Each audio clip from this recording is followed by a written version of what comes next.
You know, we spend so much of our lives looking for our purpose, right? For some kind of grand destiny that's supposedly written in the stars. But what if the secret isn't out there somewhere? What if it's right here, right at our feet? Well, today we're going to explore a really powerful idea from the writer Shumo that might just completely reframe how you think about your position in life. I mean, it's a question that echoes through pretty much all of our lives, isn't it? What is my destiny? We're always searching for signs, for some grand plan or a hidden path that's been perfectly laid out just for us. It has to be one of the most human questions we could ever ask ourselves. But what if we're looking in all the wrong places? So often we search for meaning in these really abstract concepts like destiny or, some unknown higher power. But this author, Shumo, he suggests a pretty radical shift. Instead of focusing on all that unknown stuff, let's zero in on the two things we absolutely possess: our time and our space. The very concrete reality of your life, right here, right now. Okay, so let's really dive into this shift in perspective, because it's about changing the very foundation of where we even start to look for meaning. So the core idea is this: your life's potential isn't some pre-written script that you just have to follow. No, it's built right here, within the minutes of your day and the physical and social space you're in. It's realizing that the raw materials you need for an extraordinary life, they're already in your hands. All right, so if time and space are the raw materials, the big question is, how do we actually build anything with them?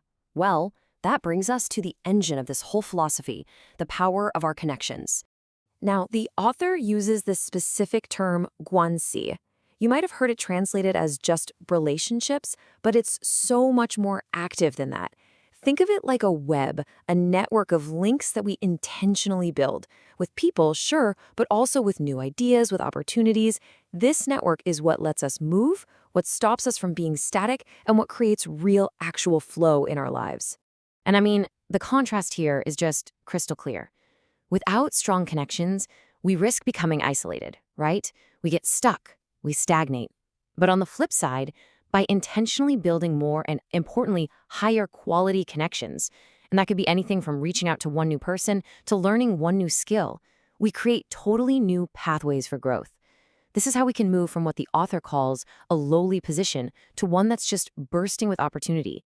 Okay, so who's in charge of building all of these connections then?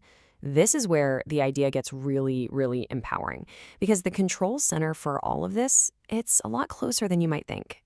And here is the crucial point. The author calls it the transfer station, that central hub, the director's chair that manages all this flow. It's our own mind. Our mind is the command center where we decide which connections to build, which ones to nurture, and ultimately, which direction we're going to move in.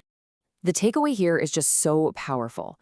You're not just a passenger, okay? You're not just being carried along by fate. You are the conductor of your own journey, actively directing the energy and the flow of your life. The agency is completely yours.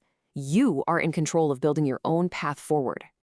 But of course, if it were that easy, we'd all be doing it, right? There's a really powerful force that holds us back, and the author has a very specific name for it. He calls it old inertia. Now, this isn't about being a bad person or having some terrible, destructive habits. It's simpler than that. It's just the momentum of your past, those old ways of thinking and acting that keep you right where you are, even when you really want to move forward. It's a totally natural force that all of us have to consciously work to overcome. And this distinction is really, really crucial. We're not just talking about bad habits, things that are actively harmful. We're talking about old inertia. These are patterns that might have even been useful to you in the past, but now they're just outdated. And that's exactly why it can be so hard to break them. They feel comfortable, they feel familiar, maybe even safe, but they're the very thing that's keeping you from growing. So what happens when you actually do it? When you take control, build those new connections, and push past that old inertia? Well, it leads to the beautiful final promise of this whole philosophy: true, genuine transformation. And here is the ultimate takeaway. Where you are right now, your so-called position in life, it's just a starting line.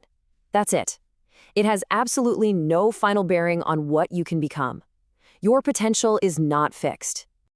To explain this, the author uses this really powerful metaphor. Think of your potential right now as just a simple seed. It's small, it looks pretty insignificant at first. But through its connections to the soil, to water, to sunlight, that exact same seed can transform into something absolutely immense and powerful. It's those connections that unlock its true potential. Or hey, think of it another way. Imagine just an ordinary stone, right? Something you probably wouldn't even notice lying on the ground. But through the right processes, incredible pressure, heat, polishing, through its own connections with all the forces around it, that common everyday stone can become a piece of priceless jade, something rare and beautiful. Its essence doesn't change, but its expression, it's completely transformed. So this really leaves us with one final thought. If your life right now is that seed, and your mind is the director, then the real question isn't, what's my destiny? The real actionable question is this: what one connection are you going to choose to build today to help yourself grow?